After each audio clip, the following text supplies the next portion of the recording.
Oh, hey Spy, how's it going? Huh? 2.2 is out? God damn. It can't be late like last time.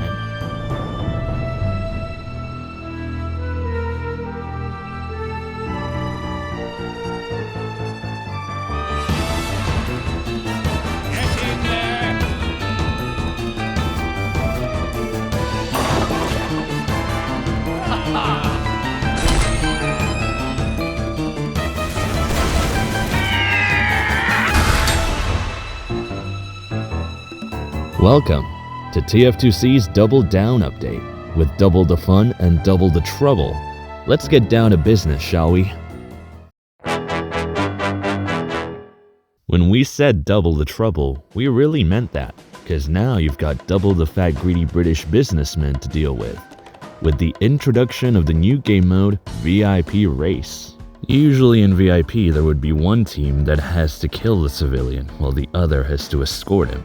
However, in VIP Race, introduced in the map 2 bridge, now both teams are having to escort their very own civilian while trying to kill the other team's civilian, in a now even playing field. Both civilians have had the misfortune of their cars getting parked directly in front of the base of their competition, said competition being hired specifically to brutally kill them. So they must make their way to the car while capturing their specific control points. The winning team is the one who has either captured all the control points or had more control points captured when the timer ends. However, if both civilians are equal in progress, sudden death is activated, giving you the experience of the best game mode of all time, Arena. But don't think that's all to say for day one, as the civilian also has a brand new tool, the Derby Cane. Instead of the usual mini crits given by the civilian's boost, the Derby Cane instead boosts the target's overall speed, be it fire rate, movement speed, reload speed, you name it. Your favorite underpaid bodyguard will get a rush of speed like never before, giving them the ability to move and maul enemies within their path in a flash. This Jenkins Heirloom Cane is the perfect tool for a civilian who doesn't want to waste any more time, as time is money after all. Moving on to day 2, we are introduced to a brand new grenade launcher for the Demo Man, which fires healing grenades? Wait, hold on a second, that can't be right. Oh, it's for the medic. And it's called the Rejuvenator. The Rejuvenator is a healing grenade launcher for the medic, which, as said before, fires ranged healing grenades in bursts that shatter on impact, healing whoever is in its range, as opposed to the limitations of the other mediguns in only being able to heal one single patient at a time. The healing grenades of the Rejuvenator heal anyone in its AoE, making it a great tool for fixing up groups of patients who won't stop spamming that damn E button when you're healing them one by one. As you heal patients with your grenades, you will build up Uber over time. But if you want to speed things up, make sure to land direct hits on your teammates. Once your Uber charge builds up, you can throw a humidifier which will provide a 6-second Uber dome. This dome Uber charges anyone inside of it. However, this comes at a cost. The moment you place your dome, it will remain where it is until the charge ends. So, choose where to throw it wisely. This day ends off with, surprisingly, another VIP race map, Drizzle. Instead of the industrial, polluted, and probably bloody factories of 2 Bridge, you will be running through the wet, muddy storms at the Drizzle Valley Mining Complex. This type of weather will finally get your VIP to use his umbrella for its intended purposes.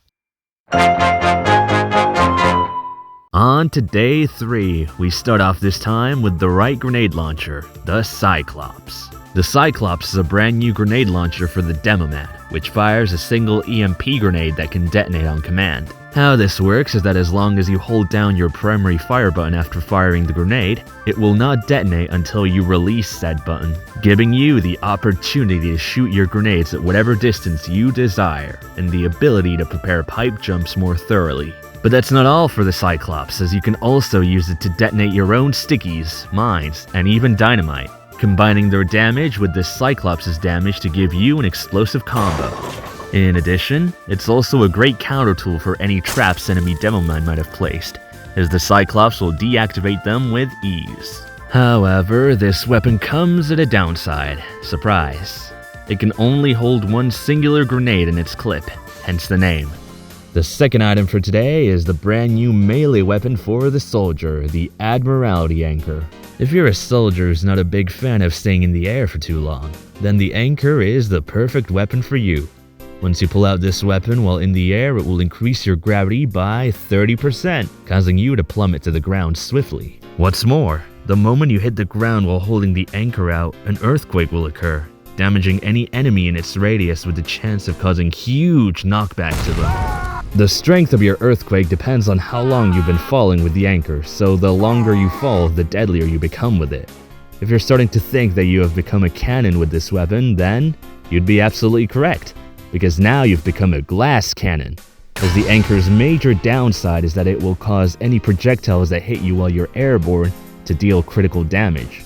So do your best to hope that you're not up against any trick shotters when using this weapon. This day concludes with 2 new domination maps, Railway and Industrial map in which trains will pass through from time to time, so watch out for those, and Sawtooth, a lumber mill which is actually just an illegal sawdust factory, filled with dangerously placed saws. Watch out for those too. Oh, that's smart. And now on to the final day of the update, Day 4. This day introduces a new tool for mappers, VScript. If you don't know what VScript is, it's basically what TF2 mappers use to insert crazy stuff like CSGO, zombies, or whatever this is into TF2, and also to expand upon their maps and such. You can see it in some game modes that officially got added to the game. Speaking of VScript, it's also used for this day's new territorial domination map, Sunnyside, which is a data center disguised as a chicken farm. Chickens, huh? Seems familiar. Anyways, some of you may have not noticed this, but if you click on the sign here, it will lead you to a secret page which reveals a... Oh my god. No way.